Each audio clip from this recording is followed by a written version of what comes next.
नमस्कार शेतकरी मित्रांनो, सर्वप्रथम सगळ्यांना जय शिवराय। अत्यंत भयंकर उष्णता ह्या वर्षी रेकॉर्ड तोडणार आहे आणि त्यातच वातावरणामध्ये अवकाळीचे बदल देखील घडणार आहे। व्हिडिओच्या शेवटपर्यंत जाणून घेऊयात आपण महाराष्ट्रातली पुढील परिस्थिती काय आहे। मित्रांनो, बऱ्याच शेतकऱ्यांची पिकं आता हातातोंडाशी आलीत।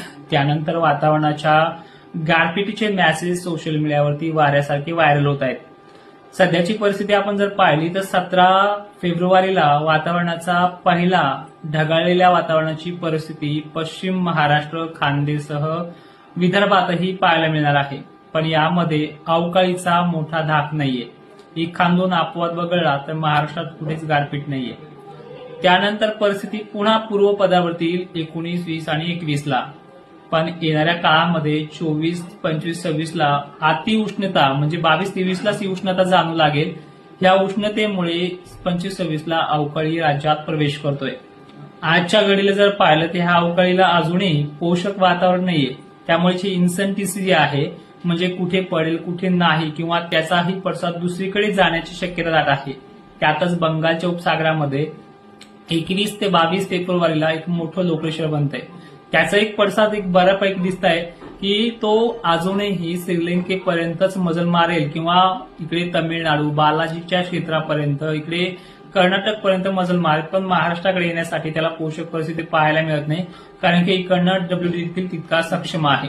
बंगालच्या उपसागरामध्ये 21-22 तारखेदरम्यान बाष्प पुरवठा एकदम मान्सून सारखा मोठा आहे, परतीच्या पावसासारखा, पण त्याला वारे सुद्धा ढकलतात खालच्याच दिशेने। तो महाराष्ट्राकडे येण्यासाठी पोषक परिस्थिती निर्माण करत नाही। त्यामुळे सध्या तरी गारपिटीबाबत किंवा शेवटच्या आठवड्याबाबत माझी भूमिका तटस्थ आहे, म्हणजे अशा प्रकार होईल याची शक्यता नाहीये। आणि विशेषतः ही माहिती तुम्ही इतरही शेतकऱ्यांपर्यंत पोहोचण्याचं काम करा। 2 वर्षापासून या चॅनलवरती काम करतोय, तर ह्या चॅनलचे 100K सबस्क्रायबर पूर्ण करण्याचे मी आज वैयक्तिक तुम्हाला बोलतो आहे, ते आपल्याला करायचे आहेत। आता बघूयात पुढील वातावरणामध्ये आभाळ वगैरे अशा काही गोष्टी आहेत का। साहजिकच आहे, पूर्ण आठवडा खराबच आहे।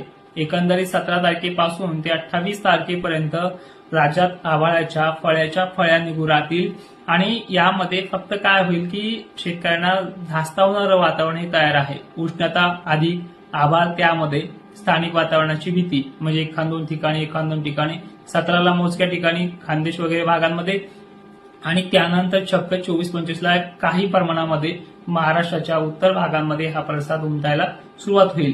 मग आता एकंदरीत यामध्ये आपण काय करायचं किंवा यामध्ये आपली घाई काय असेल ते हे देखील लक्षात घ्या। उन्हाळ्यातल्या वातावरणाचा पाहिजे तेवढा भरोसा नसतो, हे तुम्हाला मागील अंदाजामध्ये समजून आले। पण हे वातावरण बिघडणार आहे हे मात्र नक्की आहे। मग यामध्ये आपण काय करायचे, आता आभाळ निघतंय याच्या अर्थाने त्यासोबत वावटळ, वारे, अचानक येणाऱ्या झुळुका ह्या गोष्टीचं प्रमाण तुमच्या भागात सुरू झालं असेल तर काही ठिकाणी अजून सुरू होणार आहे, ह्या 2-3 दिवसांमध्ये पाहायला मिळेल।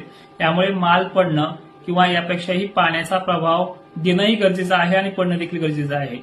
तर अशा वातावरणामध्ये पाणी हे साचेपर्यंत देऊ नका, अशामुळे आपण हा सतर्कतेचा इशारा घेऊ शकतो। त्यानंतर परिस्थिती जर आपण पाहिली तर हे वातावरण चक्क आठवडाभर आहे। मग आपण सतर्क, पाण्याला आलेले पीक आहेत, मग सतर्क तरी किती दिवस राहायचं, त्यामुळे शेवटच्या तिष्क्याला पाणी देणं गरजेचं आहे। मग ह्या फेब्रुवारी महिन्याच्या शेवटपर्यंत अवकाळी आहे का, तर 2 टप्पे आहेत। एक 17ला, तोही मोजका आहे, घाबरण्यासारखं नाही, हे पहिल्यापासून सांगतोय। आणि शेवटच्या आठवड्यातला आहे, पण भूमिका तटस्थ आहे। तटस्थ काय, कारण की याला ढकलण्याचं प्रमाण 60 ते 70% आहे आणि येण्याचं प्रमाण फक्त 30% आहे। त्यामुळे 30% वातावरणामध्ये आलेलं वातावरण हे एकंदरीत महाराष्ट्राच्या तुलनेमध्ये 5-6 ठिकाणी होण्याचा अंदाज आहे। ती तारीख आहे 24-25 आणि भाग आहेत विदर्भ, पूर्व मराठवाडा, पूर्व विदर्भ आणि खान्देशचा एरिया। दक्षिण महाराष्ट्रासाठी आपण अंदाज काही जिल्ह्यांची थोडी थांबवली आहे। माहिती शेवटपर्यंत पाहणाऱ्या शेतकऱ्यांचे धन्यवाद आणि ही माहिती सर्व शेतकऱ्यांना पाठवण्याचा प्रयत्न करा। जय शिवराय।